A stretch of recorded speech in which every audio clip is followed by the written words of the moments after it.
Hi everyone. When you drive in a new country, it's really important to have a good look at a few of the rules.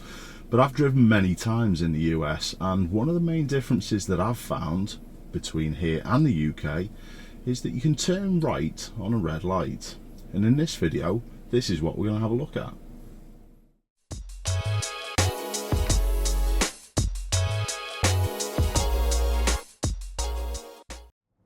To be able to turn on red is a principle of law, permitting vehicles at traffic lights shown a red signal to turn in the direction of near traffic to them when the way is clear, without having to wait for a green signal.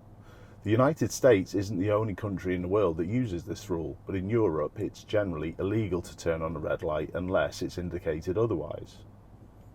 North American traffic engineers first introduced this rule as a fuel-saving measure. However, there's been various studies that find that there's an increased risk of collisions between vehicles and pedestrians. A 1984 study found that where right turn on red was allowed, all right turning crashes increased by about 23%, pedestrian crashes by about 60%, and cyclist crashes by about 100%. For me, doing this here in Florida just seems wrong. I actually feel a little bit naughty when I'm doing this. I'm massively aware of the increased risk, but I'm also confident that I can check everything out and proceed safely. This has been allowed in some western states for more than 50 years, and eastern states amended their traffic laws to allow it in the 1970s as a claimed fuel-saving measure in response to motor fuel shortages in 1973.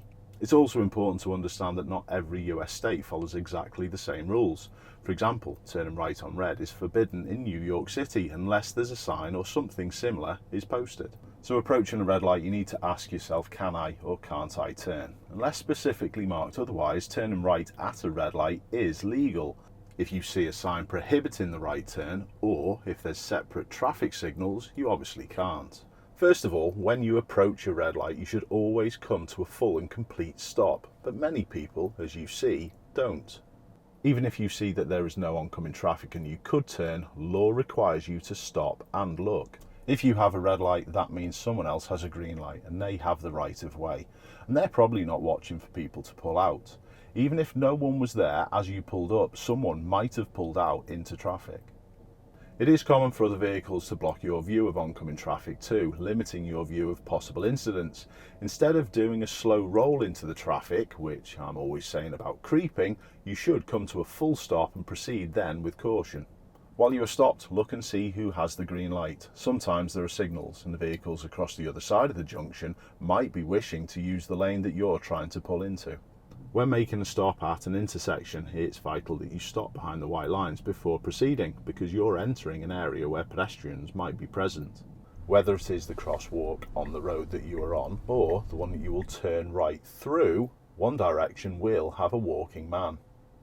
Walking pedestrians aren't the only people to watch out for either. You've got to keep an eye out for cyclists. Some will be on the crosswalk, but others choose to ride in the road, riding with traffic. Most of these extra things that you've got to look out for just seem like common sense to me. It's no different in the UK. But would a system like this work well in the UK? Well, in my opinion, absolutely not.